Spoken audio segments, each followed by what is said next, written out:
acuerdos de recámara que no representan la voluntad popular. A pesar de que, y esto no desconoce el hecho de que la gente salga y vote cada 5 años, generalmente están desconectados los representantes de los partidos políticos tradicionales con el sentir y la necesidad del pueblo panameño. Nosotros hemos venido sosteniendo de forma sistemática y reiterada el año 2007, que fue el primer congreso constitutivo de Frena de eso, la necesidad de fundar un nuevo Estado en el que a través del mecanismo constituyente originario, en donde el pueblo deja de ser un mirón y pasa a tomar las riendas de su destino, se pueda discutir dentro de la Constitución temas de naturaleza y del tamaño de este que se está discutiendo en este momento. La revocatoria de mandato tiene que ser popular, no puede ser hecha por un partido político. Concretamente, eso está hoy en nuestro ordenamiento jurídico, tanto constitucional como legal, en el que se atribuyeron los partidos políticos esa prerrogativa. Obviamente, esto implica revocar mandato no solo a diputados, alcaldes, representantes, sino incluso al presidente. Nosotros hemos puesto 3 variables que deberían ser objeto de la revocatoria de mandato. La corrupción es uno de ellos. Sí, tú no puedes nombrar personas en cargos públicos de elección popular que empiecen a ser corruptos de forma descarada y que además tengan que quedarte con ellos 5 años. Y por otro lado, la incapacidad para ejercer un cargo de puesto de elección popular. Y lo otro es por las mentiras. Las mentiras que a diario quienes ostentan cargo de elección popular, pues en la campaña mienten, cuando ya son autoridades electas mienten y no resuelven los problemas de la gente. Entonces la gente no puede aceptar más la tesis de que te mintieron y ya. Tienes que quedarte con el tipo 5 años, ya sea representante, alcalde, diputado o presidente, porque todo vale en medio de la campaña. Entonces yo creo que es hora de sentar el país y es hora, obviamente, de que los partidos políticos tradicionales no pueden ser los que sigan regentando la vida de la población. Nosotros hablamos de una real democracia y la real democracia debe ejercerse con democracia participativa y no representativa, que es lo que tenemos hasta hoy. Por ejemplo, si en la Asamblea en estos momentos los 72 personas que están ahí nombrados como diputados, electos como diputados, deciden pasar esta ley y el Ejecutivo ya la negociaron, mañana la publican en Gaceta Oficial y es ley de la República. Y al final, el pueblo panameño, ¿dónde fue consultado en medio de esta situación? Entonces, hay el concepto que somos esclavos de quienes llegan a gobernarnos. Y eso no puede llamarse democracia. El pueblo no elige personas para darle cheque en blanco y hacer lo que le da la gana en las estructuras del gobierno, pero es lo que nos viene ocurriendo. Entonces yo creo que sí es un tema que debe analizarse, debe debatirse, debe sentarse posición.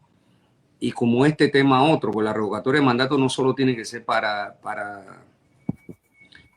personas que hayan sido electos a cargo del poder popular, de representación del poder popular. La revocatoria de mandato también tiene que contemplarse para jueces, magistrados, de todos los órganos que usen esa figura, que es necesaria concretamente en torno a estos temas. Es decir, que esto debe pasar por los 3 poderes del Estado, revocar mandatos a quienes no ejercen con honestidad, con transparencia, con la verdad, las cosas que deben regentar la sociedad panameña. Así que estamos de acuerdo en que debe haber por lo menos una constituyente originaria, que es nuestra tesis, donde el pueblo asume el poder, no debe estar subordinado a ningún órgano de Estado, a ningún partido político.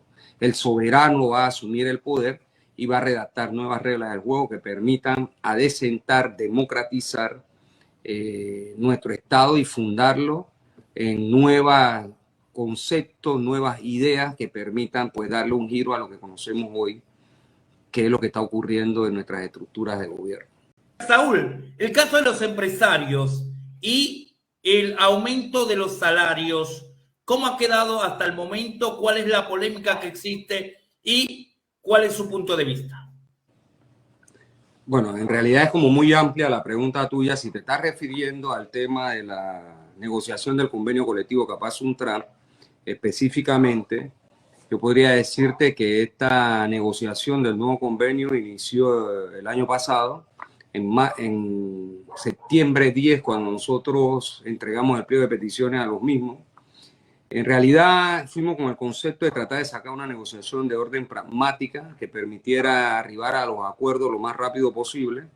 Luego presentamos 153 cláusulas del convenio colectivo, entre ellas aumentos de salario, obviamente, frente al alto costo de la vida.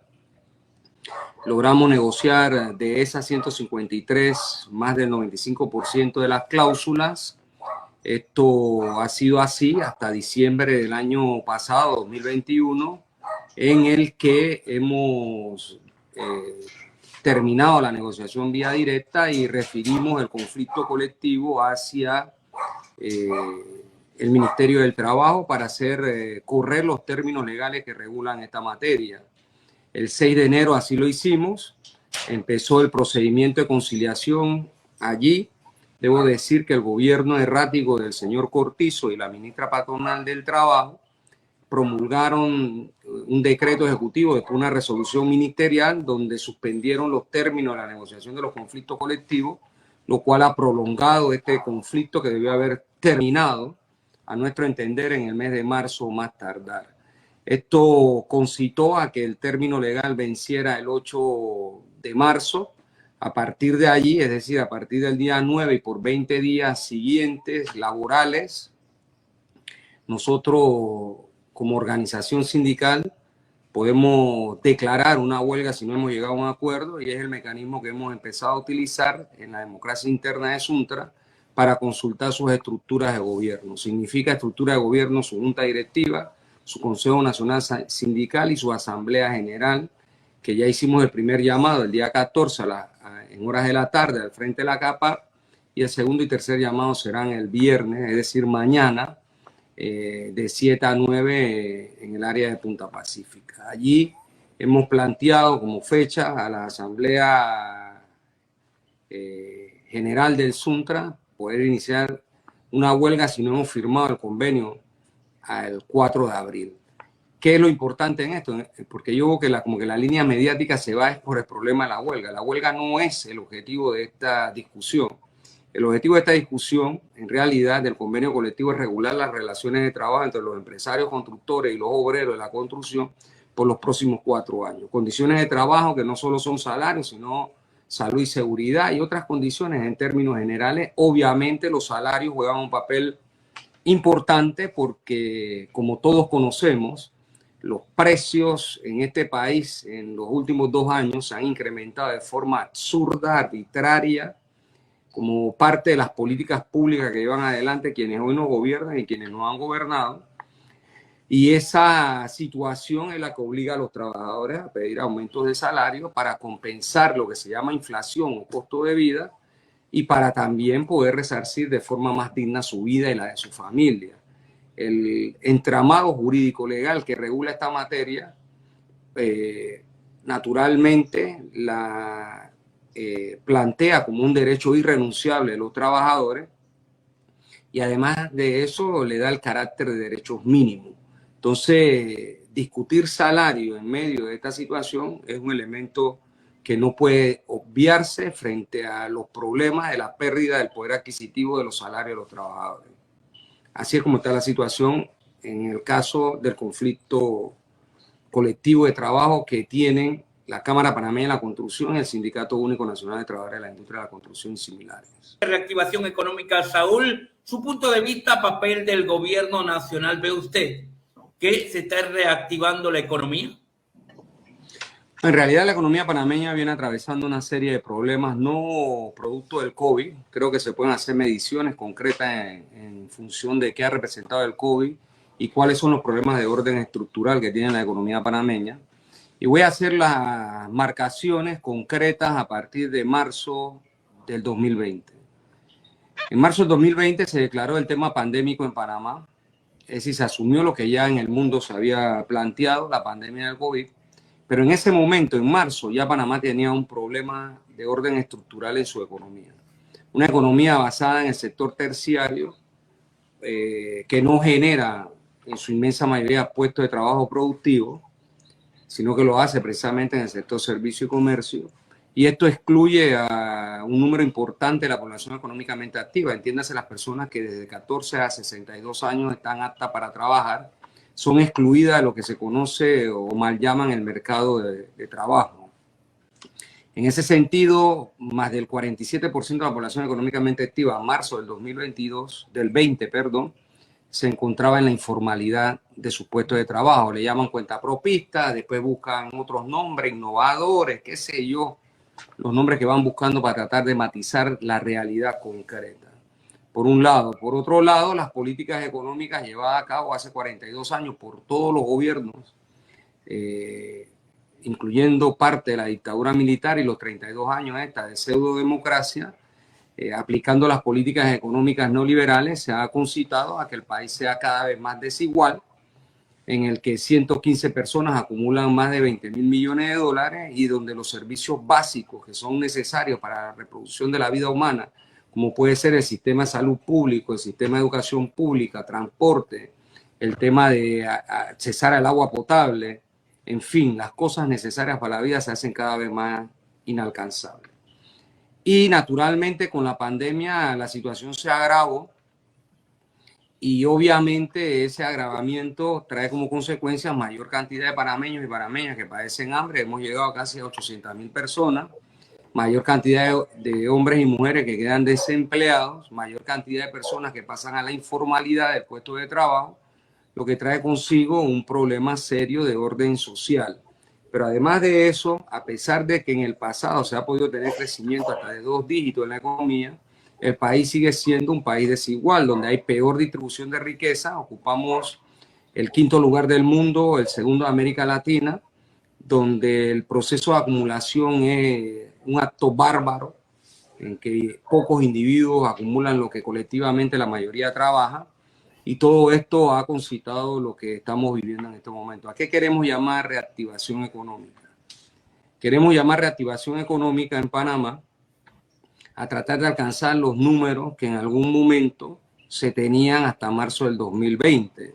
No obstante, esos números no son igual al desarrollo humano o al desarrollo nacional, porque como ya indiqué, hay crecimiento económico, de eso no hay ninguna duda, en los últimos años, es decir, antes de estos años de la pandemia, pero a su vez esto no se traduce en políticas públicas que ayuden a aliviar la situación de la mayoría del pueblo panameño.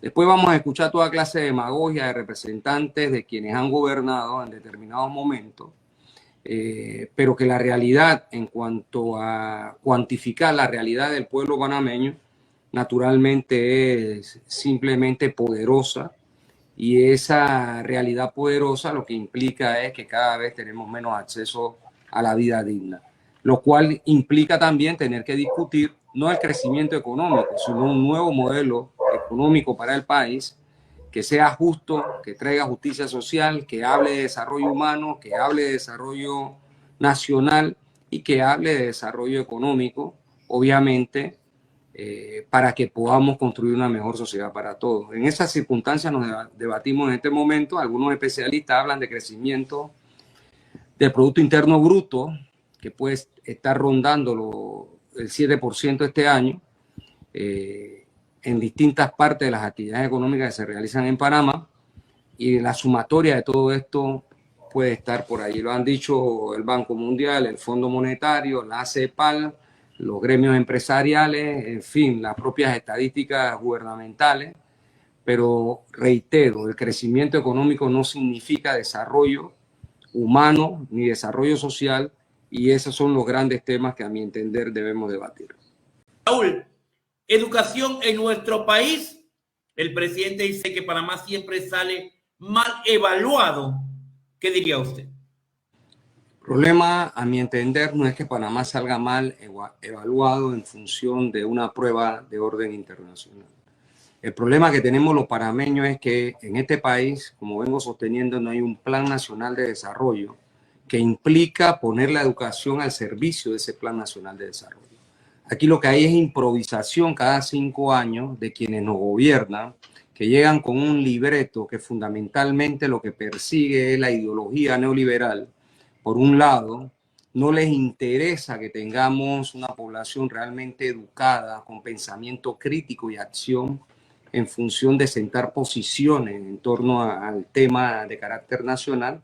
Y lo que vemos son la demagogia pura y dura de fracasos, por lo menos de los últimos 32 gobiernos, de los últimos 32 años y últimos 7 gobiernos, en el que la educación pública como la salud pública están en franco deterioro.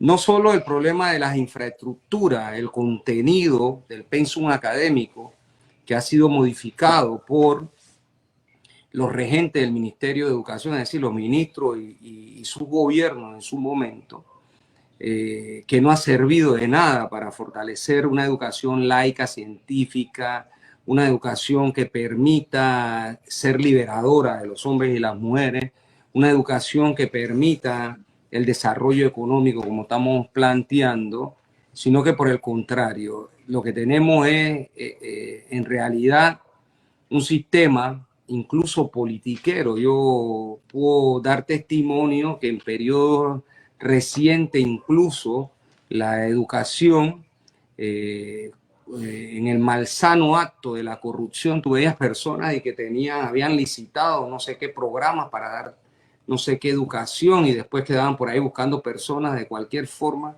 En verdad esto ha servido más para corrupción que para fortalecer el sistema educativo público del país, y ese es el gran fracaso. El gran fracaso no es que pasemos las pruebas o no, el gran fracaso han sido los gobiernos, los partidos políticos tradicionales que en realidad vieron en la educación un negocio en el concepto neoliberal y nunca les interesó una educación liberadora. Así que es una tarea que debemos conquistar los sectores populares, que debe ser refundar el país o fundar el nuevo Estado, dar los valores que requieren los procesos educativos, la educación nacional vinculada al desarrollo económico, vinculada a los derechos humanos, vinculada al asentamiento del país. Es decir, debemos y estamos obligados los panameños a buscar una ruta distinta a la que nos han recetado todos estos gobiernos neoliberales. Cuando Cortizo habla a nombre de los 3 gobiernos que hemos tenido PRD, cuando hablan los arnulfistas igual, cuando hablan los cambios democráticos, RM, es decir, estos partidos que existen, que todos son la misma cosa, pseudos independientes que sostienen el régimen fracasado neoliberal en Panamá, y a eso hay que apostar, a cambiar esto de forma profunda para poder encontrar nuevos derroteros, ¿no? Tener nuevos paradigmas. Saúl, abren las escuelas, reapertura de la educación en Panamá, pero la Universidad de Panamá continúa cerrada. ¿Qué diría usted? Fíjense, este es un tema que en realidad tenemos que estudiarlo muy bien. La apertura de nuestras escuelas y que regresen nuestros muchachos a ellas es un elemento fundamental, no cabe duda. Pero cuando revisamos cómo es la política sanitaria de la actual administración, nos damos cuenta que cuando hay estas aperturas, en realidad lo que trae como consecuencia son mayores contagios y mayor nivel de muerte. Incluso cuando empezaban ahora que empezaban los muchachos a retornar, se habla de una quinta ola de contagios. Puede haber variantes en función de la vacuna, obviamente, pero eso no implica que los números no se disparan. Y vamos a usar la historia más reciente. El último trimestre del año pasado fue aperturada la economía. Eso concita que la población, de forma quizás violando o descuidando las medidas de bioseguridad, se aboque a esas actividades de compra y de venta. Y después en enero vemos todos los problemas que hay de mayor contagio, mayor muerte, y empiezan otras olas de restricción. Entonces entiendo que en efecto la universidad ha planteado una situación, la Universidad de Panamá, una situación de orden mixta, donde se va a sostener, creo que un semestre más de lo que he leído, esta combinación de virtualidad con presencial. Nadie tiene una salida real a este problema, incluso China Acabamos de ver esta semana que ha confinado ciudades completas, territorios de 51 millones de habitantes y demás. Y el confinamiento parece ser una de las cosas más importantes que hay para la contención de la propagación del COVID. Hay debates en otras latitudes de que si se usa la mascarilla o no. Hay personajes aquí que incitan incluso a no usar más la mascarilla. Y todo esto es parte pues, de una situación en la que la ciencia ha logrado aportar lo que hasta ahora conocemos, son las vacunas. Pero no tenemos una solución en definitiva. Yo creo que las medidas tienen que tomarse guardando, por un lado, la vida de las personas, la salud de las personas, en equilibrio, obviamente, con las actividades que debemos realizar. Pero imagínese usted el servicio de transporte público, lo desastroso que es en Panamá, la forma en que se transportan nuestros estudiantes ahora mezclado con el resto de la población que sale a trabajar. Habrá allí distanciamiento social. En el caso del metro, los buses, qué sé yo, los piratas, en fin, todo lo que conocemos, lo más seguro es que no. Y todo esto lo que apunta es a que pueda haber un problema de un nuevo detonante de que se disparan los números. Ayer, si mal no recuerdo, anteayer hubo 9 muertos producto del COVID. Entonces, es una situación compleja que las decisiones que se tomen tienen que propugnar por la vida humana en primer lugar y por tratar de retornar a nuestras vidas, que algunos llaman normales y que nosotros consideramos ese modelo anormal, que debemos buscar nuevas formas de cómo empezar y no seguir en el mismo camino que nos ha torturado todo este tiempo. Así que bueno, son parte de los debates que hay a nivel nacional, internacional, y creo que las medidas que apunten a preservar la vida son necesarias.